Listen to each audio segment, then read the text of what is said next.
เหนียวน่ะได้จดลิขสิทธิ์เป็นของลาวเลยนะและก็เรื่องเคมน่ะหยุดถ้าหยุดได้ก็หยุดว่าวซะบ่มีไผเคมไผเนาะที่นี้ถ้าจะพูดเรื่องเคมก็คือพวกมึงเคมเอาเข้าเดี๋ยวของพวกกูไปประกอบอาหารในประเทศพวกมึงเท่านั้นจบเนาะแต่ถ้ามองให้แคบนะถ้าว่าเรื่องแบบแคบๆใส่ระหว่างกันนะต่อกันนะคือพวกมึงเคมพวกกูเคมข้าวเหนียวของพวกกูไปประกอบอาหารเพื่อว่าจะข้าวเหนียวหมูปิ้ง มึงก็เอาเคมเอาข้าวกูไปเป็นธุรกิจของพวกมึงอย่างก็แล้วแต่ข้าวเหนียวหมูยองก็แล้วแต่เนาะอันนี้เพราะว่าข้าวเหนียวเนาะมันได้ขึ้นทะเบียนแล้วตัวกูได้จดเกษตรไว้แล้วถ้าจะว่าเรื่องเคมแบบเอาแบบแคบคิดแคบต่อกันนะถ้าเปิดกว้างต่อกันหนุ่มลาวยืนยันว่าคนไทยเคลมข้าวเหนียวนะครับเพราะว่าประเทศไทยไม่มีข้าวเหนียวเขาบอกแบบนี้คนไทยเนี่ยเอาข้าวเหนียวไปทำสารพัดเมนูเขาบอกว่าเพราะว่าทำไมหนุ่มลาวถึงพูดแบบนี้นะฮะเหตุผลที่เขาอ้างนี้ก็คือว่าเขาได้จดลิขสิทธิ์หรือว่าขึ้นทะเบียนนะฮะกับยูเนสโกเป็นที่เรียบร้อยนะครับทุกคนครับเรื่องข้าวเหนียวว่าเป็นของคนลาวอันนี้คือคำอ้างอิงจากหนุ่มลาวนะครับไปฟังนะฮะคลิปนี้นะฮะทุกคนคิดเห็นยังไงนะครับอย่าลืมคอมเมนต์ใต้คอมเมนต์นะครับทุกคนครับคิดเห็นยังไงก็ผิดถูกยังไงก็ทุกคนตัดสินยังไงก็คอมเมนต์กันเข้ามานะครับผมก็นั่งฟังนะครับทุกคนครับฟังกันให้จบนะครับผมก็จะฟังไปด้วยนะครับทุกคนครับกูซิมาว่าเรื่องข้าวเหนียวมะม่วงเนาะนี่มันจะเป็นดราม่าเลยกูซิมาว่าข้าวเหนียวมะม่วงว่าหาว่าลาวในเค็มซ้ำน้ำมีอินฟูคนหนึ่งคนตายไปว่านางคนนั่นที่เอาที่เอาข้าวเหนียวมะม่วงของไปเค็มเอาของคุณเพื่อนมาว่านะว่าเขาเบ้าแล้วมันก็เลยเอาเรื่องนี้มาว่าให้เป็นประเด็นกันต่อกูซีว่าให้ฟังก่อนที่พวกมึงจะมาว่าลาวเค็มเขมรลาวเค็มมันพวกมึงน่ะว่าเขาเนี่ยมะม่วงเป็นของลาวน่ะกูจะถามมึงนึงกูก็ไม่รู้หรอกกูก็ไม่รู้หรอกเด้อว่าแต่ที่แน่ๆนะข้าวเหนียวน่ะของลาวน่ะจะจดลิขสิทธิ์แล้วนะกูสิบอกให้จดลิขสิทธิ์แล้วขึ้นทะเบียนเรียบร้อยแล้วเนาะก่อนถูสิมาว่าลาวเค็มพวกสูนะเนาะเรื่องมะม่วงตัดออกเลยเนาะเรื่องมะม่วงตัดออกเพราะมันเป็นองค์ประกอบของอาหารองค์ประกอบของเขาซื่อๆแต่สำหรับข้าวเหนียวน่ะมันขึ้นได้จดลิขสิทธิ์ไว้แล้วได้จดลิขสิทธิ์ไว้แล้วว่าข้าวเหนียวเนี่ยเป็นของคนลาวอย่างแท้จริงนะเพราะฉะนั้นก่อนมึงสิมาว่าลาวเค็มข้าวเหนียวมะม่วงพวกนั้นมึงต่างหากที่เค็มข้าวพวกกูไปใช้ในองค์ประกอบของอาหารของพวกมึงอันนี้มึงต้องเข้าใจเนาะแล้วก็ไม่ต้องมาบ่ต้องมาอยู่นะชาติกูเป็นชาติเขมรถ้ากูเป็นชาติเขมรมันก็ดีอีกอย่างหนึ่ง กูบอกเลยกูยอมรับตรงๆอันนี้ก็ยังดีกูจะมีสันดานแบบสูงเนาะกูบอกเลยอินฟูทุกคนนะเนาะกูว่าได้เลยกูการันตีได้เลยเพราะพวกมึงว่ามีอย่างสิมาว่าให้เขาแล้วและพวกมึงคิดว่าพวกมึงเฮ็ดถือหรือว่าถือปีให้พวกมึงไปทบทวนคำว่าของพวกมึงเนาะพวกมึงเป็นสัญชาติพม่าอันนี้ต้องขอโทษต้องขอโทษคนพม่าทุกคนนะแค่เปรียบเทียบแค่เปรียบเปรยเฉยๆเนาะถ้ากูเปรียบเทียบกับคนหนึ่งเอาสูไปเปรียบเทียบกับคนหนึ่งสูพอใจบ่สูก็บ่พอใจเพราะเนาะหู้จักกลาเทศะก่อนจะว่าไผ่น่ะเนาะข้าวเหนียวของพวกกูน่ะข้าวเหนียวน่ะได้ขึ้นทะเบียนเลยนะได้จดลิขสิทธิ์ขึ้นทะเบียนเลยนะเป็นของคนลาวโดยแท้จริงแหละเนาะแต่ที่แน่ๆนะก่อนสูซิว่าพวกกูเค็มนะข้าวเหนียวมะม่วงนะมันเป็นแค่องค์ประกอบของอาหารสูเซียมาดราม่ากันเป็นเพื่อเนี่ยเป็นกองไผ่มันก็ไม่ได้เป็นกองไผ่แต่ข้าวเหนียวนี่เป็นของคนลาวโดยตรงนะเพราะว่าเขาได้ขึ้นทะเบียนแล้วพวกมึงมีอย่างขึ้นทะเบียนแน่ได้จดลิขสิทธิ์ไว้แน่ก่อนสิไปหาว่าคนอื่นเขาเค็มตัวเองน่ะหัดบึงตัวเองก่อนเนาะหัดบึงตัวเองก่อนอย่าคิดว่าเป็นตัวเองใหญ่มาทุกมื้อนี่ก็ใหญ่มาจากใสประเทศที่พวกมึงใหญ่มาในครึ่งหนึ่งเนี่ย16 จังหวัดเป็นของเรานะในอดีตนะถ้ากูว่าเรื่องนี้นะ ให้สุภาพศึกษาประวัติศาสตร์มาดีๆก่อนค่อยว่าอีหยังเป็นของสูงเรื่องมะม่วงมันก็เป็นเรื่องมะม่วงถ้าว่าพวกมึงบ่อยากให้กูเอามาเฮ็ดเป็นประกอบเป็นองค์ประกอบของอาหารของประเทศลาวพวกมึงก็มีทางเดียวคือเอามะม่วงจดเป็นลิขสิทธิ์เอามะม่วงมาจดลิขสิทธิ์เป็นของสูงเนาะเพราะว่ามะม่วงข้าวเหนียวนี่มันมีทุกโลกทุกประเทศถ้ามีคนลาวคนไทยอยู่ในประเทศนั้นมันมีหมดเขากินกันมามันไม่ได้ขึ้นอยู่ว่าไผเค็มไผเห็ดแซ่บก็กินไผเห็ดบ่แซ่บก็บ่ต้องกินเนาะอันนี้พวกมึงเอามาเป็นดราม่ากันบ่พอนะยังไม่เหยียดสัญชาติให้เขาอีกให้ทบทวนคำว่าของพวกมึงเองเนาะกูบ่ได้เข้าข้างไผเนาะ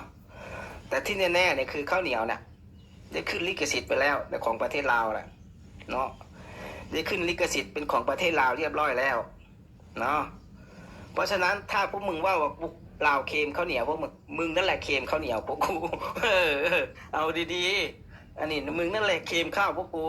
เอาข้าวเหนียวกองพวกกูไปเฮ็ดสารพัดต่างๆนานาไปเป็นเมนูของพวกสูและสูมาเอามาว่าเป็นของสู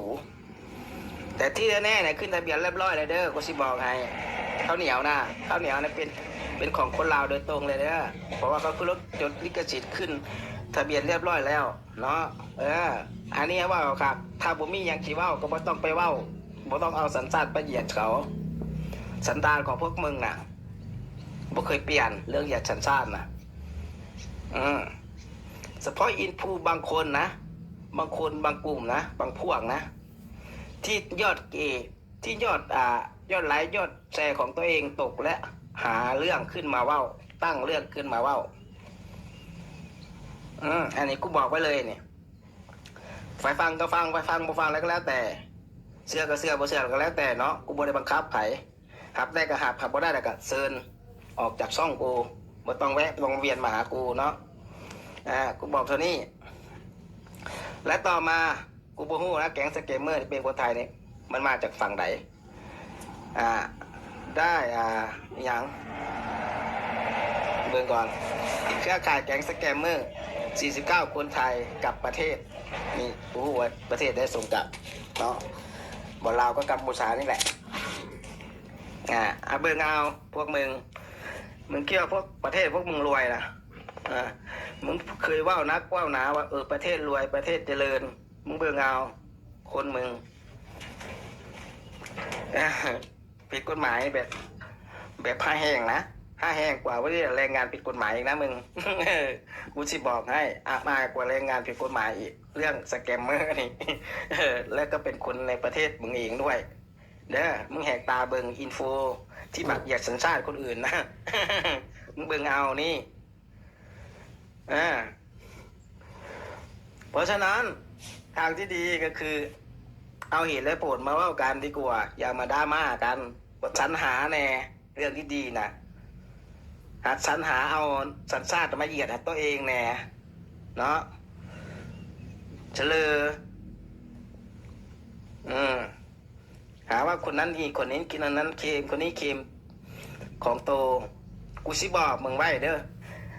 ปัจจุบันนี้ประเทศลาวน่ะหนังสือใบลานน่ะยังเป็นโตเขมรหมดยังเป็นโตขอมหมดบ่ได้มาแปลงบ่ได้มาดัดมาแปลงมาแปลเป็นภาษาลาวเลยในสื่อในใบลานณปัจจุบันนี้ของประเทศลาวเด้อมีแต่สูนั่นแหละหนังสือใบลานของสูแกะออกมาจากประเทศภาษาขอมมาแปลเป็นภาษาไทยเป็นอย่างรู้จะง่ายเพราะมันง่ายครับสำหรับสูเนาะกูเชื่อว่าคนที่เขาบวชอยู่ในวัดเนี่ยอันนี้กูก็เคยเรียนนะเคยบวชอยู่แต่เคยเรียนในใบลานเต็มเรียนแบบโอ้ยยากอะไรบ่ได้มีตัวลาวจ้าโตเลยในหนังสือใบลานนะมีแต่ตัวธรรมเนี่ยคือตัวขอมนั่นแหละที่ลาวเอิญแบบเป็นตัวธรรมคือตัวขอมตัวขอมมันก็ถอดออกมาจากเขมรโดยตรงเลยเอาง่ายๆนะหนังสือใบลานในประเทศลาวนี่ในสมัยปัจจุบันนี้เขายังไม่ได้ลึบล่างออกจากใบลานเลยนะตัวขอมนะตัวธรรมของหนังสือใบลานของประเทศลาวนะ มันเป็นตัวขอมล้วนๆเลยไม่ได้มีตัวอย่างเลยมึงอ่านได้ก็อ่านไม่ได้อะไรก็แล้วถ้าพระเฮียนหนังสือใบลานของศาสนาพุทธ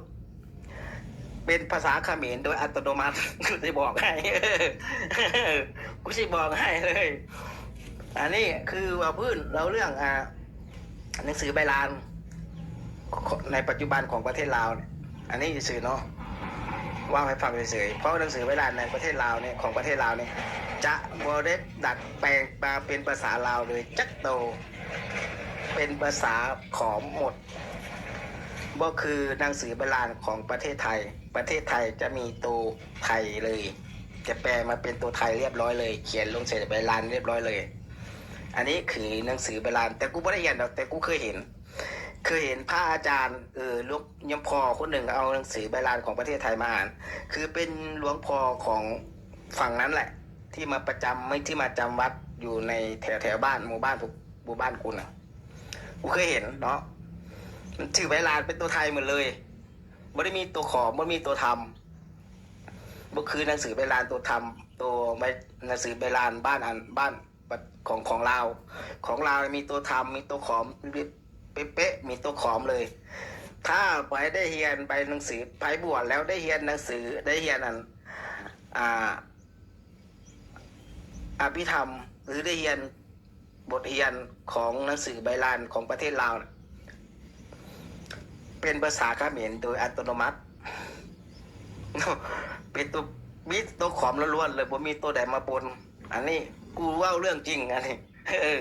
กูว่าเรื่องจริงแต่ปัจจุบันนี้ของที่เขาดัดหรือแกะออกมาให้เป็นภาษาลาวก็มีแต่ก็จะมีส่วนน้อยแต่ต้นฉบับจริงๆของหนังสือใบลานเป็นตัวขอมล้วนๆเพราะว่าเรื่องศาสนาพุทธคนที่ซื้อศาสนาพุทธเอาหน้าเนี่ยคงเข้าใจเนาะแล้วแก๊งเซแกมเมอร์คือกันนี่ขันว่าสูดีบ้านสูรวยเจริญกว่าพวกกู คนพวกนี้ล่ะคือหยังหาคำตอบมากูดิคือหยังเป็นหยังต้องกระเสือกกระโดดออกจากประเทศตัวไปหาทำผิดกฎหมายเหตุผิดกฎหมายหลอกลวงต้มตุ๋นมันน่าอายกว่าแรงงานต่างด้าวที่ผิดกฎหมายอีกนะพวกมึงกูสิบอกให้อันนี้นะก่อนสูสิมาว่าเรื่องอย่างกับประเทศคนอื่นเขานะให้เบิ่งคนในประเทศตัวเองให้ดีๆก่อนนะก็ต้องยอมรับมันแรงงานผิดกฎหมายบว่าไทยบว่าลาวเขมรพม่าก็ตามเขายังบริหน้าอายโทษเข้าคนพวกนี้นะเขายังบริให้นะอับอายขายหน้าประเทศเหมือนกับคนในประเทศพวกมึงเองนะเพราะฉะนั้นหนึ่งเรื่องเหยียดสัญชาติรักเหยียดสัญชาติในคนอื่นเขาเนี่ยคือสุดยอดแต่ถ้ากูจะบอกว่าในทวีปเอเชียเนี่ยเรื่องสายสื่อสายอินฟูมาเหยียดสัญชาติกันเนี่ยนัมเบอร์วันคือของประเทศไทยนะคือของประเทศไทยที่ยืนเหนือที่คิดว่าตัวเองอยู่เหนือกว่ากฎหมายโลกอยู่เหนือกว่าแผนที่ของโลกประเทศที่เขาใหญ่เขายังบ่อวดเด้จีนนี่ก็ใหญ่แต่เขาบ่อวดมึงมาอวดได้เฉพาะคนที่อยู่ในอ้อมแอมมาเนี่ยที่เล็กกว่ามึงนะที่จริงแล้วประเทศมึงที่ใหญ่มาทุกวันเนี่ยประเทศที่มึงเป็นประเทศไทยจริงๆนะมันไม่ได้ใหญ่ขนาดนี้เนาะยังไม่ได้ใหญ่ขนาดนี้เนาะไม่ได้ใหญ่ขนาดนี้เลยที่มึงได้มาทั้งหมดเนี่ยเคมเอามาจากเราถ้าว่าเรื่องเคมนะถ้าบ่มีฝรั่งเข้ามาถ้าฝรั่งมามาปกครองประเทศลาวถ้าลาวบ่เป็นเมืองขึ้นของฝรั่งพวกมึงจะได้จะหวันแบบพวกมึงจะได้ประเทศใหญ่ขนาดนี้กูจะถามมึง16 จังหวัดถูกนะมึงในอดีตถ้ากูว่าเรื่องในอดีตนะก่อนพวกมึงสิมาว่าอย่างให้พวกกูแบบเสียหายนะประวัติของพวกมึงมันแค่ย่อส่วนหนึ่งของมาจากเราเนาะ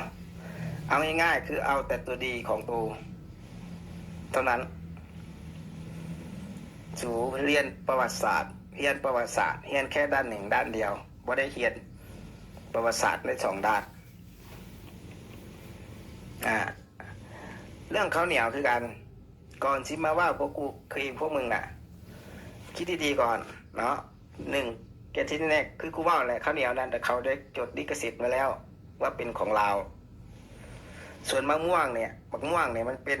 องค์ประกอบเฉยๆที่ส่วนมันเป็นดราม่ากันสุดต้องแยกแยะนอนนี่ก่อนสุจิมาว่าพวกกูเคมนะว่าไผ่เคมไผ่มีสิ่งเดียวที่ผมจะให้กูเอามาพวกกูเคมก็คือเอามะม่วงไปขึ้นลิขสิทธิ์จดลิขสิทธิ์เลยคุณสูนะเรียนได้ปะเท่านั้นแหละเนาะเพราะฉะนั้นเรื่องเขาเนี่ยมะม่วงนะบอจำเป็นต้องมาดราม่ากันบอจะเป็นต้องมาเป็นกระแสกันบอจะเป็นต้องเคมกันไผ่เห็ดได้แซ่บก็แซ่บก็ซื้อกินเนาะเพศได้แซ่บก็เห็ดเอามาประชันฝีมือกันเลยว่าไผ่สิเห็ดแซ่บกว่ากันนะ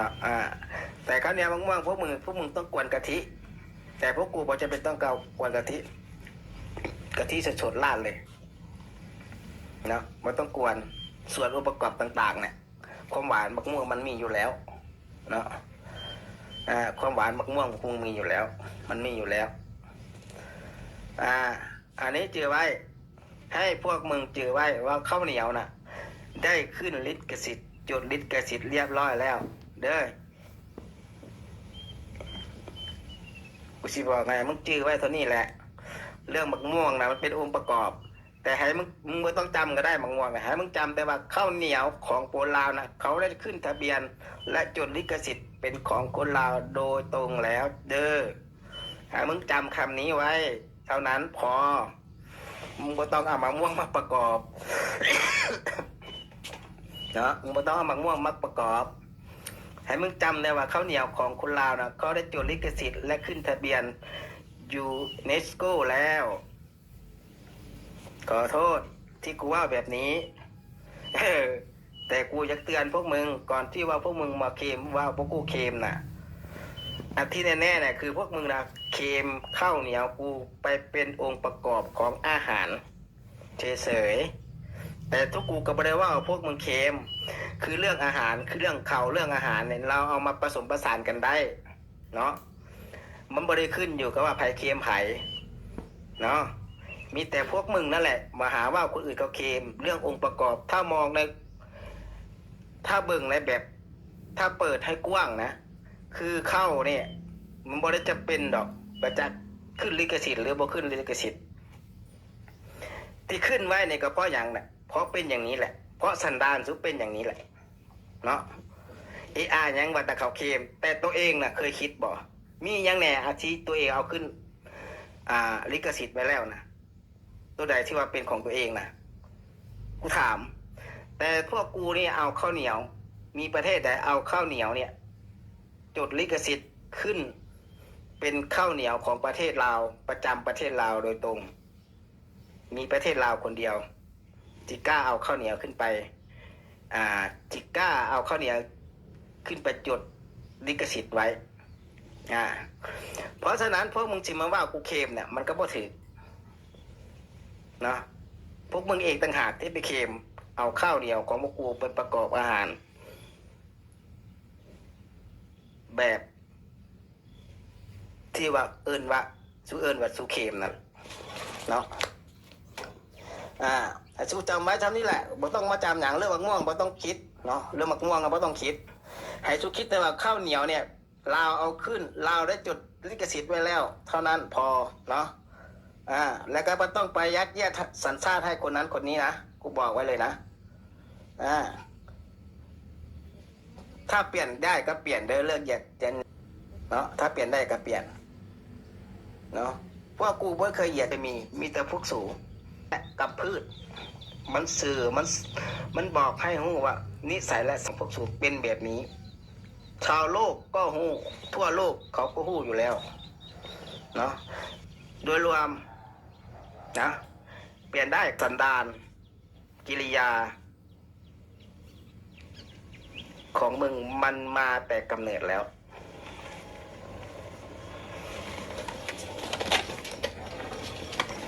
นะ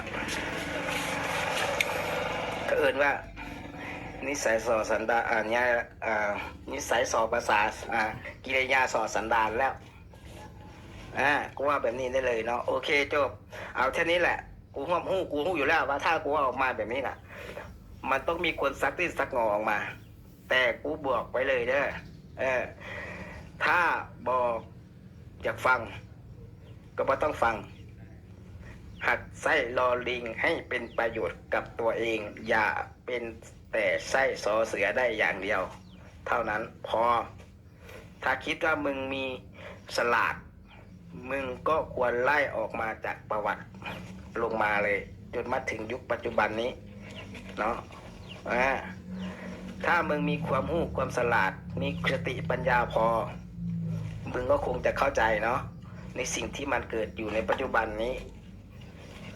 แต่กูย้ำไว้เลยนะข้าวเหนียวน่ะได้จดลิขสิทธิ์เป็นของลาวแล้วนะแล้วก็เรื่องเค็มน่ะหยุดถ้าหยุดได้ก็หยุดว่าวซะบ่มีไผเค็มไผเนาะที่แน่ถ้าจะพูดเรื่องเค็มก็คือพวกมึงเค็มเอาข้าวเดียวของพวกกูไปประกอบอาหารในประเทศพวกมึงเท่านั้นจบเนาะแต่ถ้ามองให้แคบนะถ้าว่าเรื่องแบบแคบๆใส่ระหว่างกันนะต่อกันนะคือพวกมึงเค็มพวกกูเค็มข้าวเหนียวของพวกกูไปประกอบอาหารเพราะว่าจะข้าวเหนียวหมูปิ้ง มึงก็เอาเค็มเอาข้าวกูไปเป็นธุรกิจของพวกมึงอย่างก็แล้วแต่ข้าวเหนียวหมูหยองก็แล้วแต่เนาะอันนี้เพราะว่าข้าวเหนียวน่ะมันได้ขึ้นทะเบียนแล้วตัวกูได้จดเกษียณไว้แล้วถ้าจะว่าเรื่องเค็มแบบเอาแบบแคบคิดแคบต่อกันนะถ้าเปิดกว้างต่อกันก็คือมันไม่ได้ไปก็เปิดกว้างเลยกันก็สามารถตัดแปลงเมนูเรื่องข้าวเหนียวข้าวเจ้าก็แล้วแต่เนาะเปิดกว้างไปเลยจบไม่มีปัญหาดราม่าเว้นแต่จากพวกหมักดราม่าหรือเอนเกจยอดเอนเกจตกแล้วก็หาเรื่องกระแสสร้างกระแสขึ้นมาเท่านั้นเนาะเรื่องเอาจันซาดไปรู้ยังเหยียดได้ก็หยุดเนาะโอเคจบทุกคนคิดเห็นยังไงครับกับหนุ่มลาวออกมาพูดนะครับทุกคนครับฝากทุกคนคอมเมนต์กันเข้ามาใต้คอมเมนต์นะครับจริงแท้ยังไงนะครับฝากทุกคนมาคอมเมนต์ด้วยนะครับทุกคนผมก็นั่งฟังนะผมนั่งฟังเขาหลายๆเรื่องเขาพูดไปนะฮะผมไม่มีความรู้แบบเขานะครับผมก็ฟังเอาด้วยกันนะครับแล้วก็อยากให้ทุกคนตัดสินว่าเรื่องราวนี้มันเป็นยังไงครับสบายดีสวัสดีครับ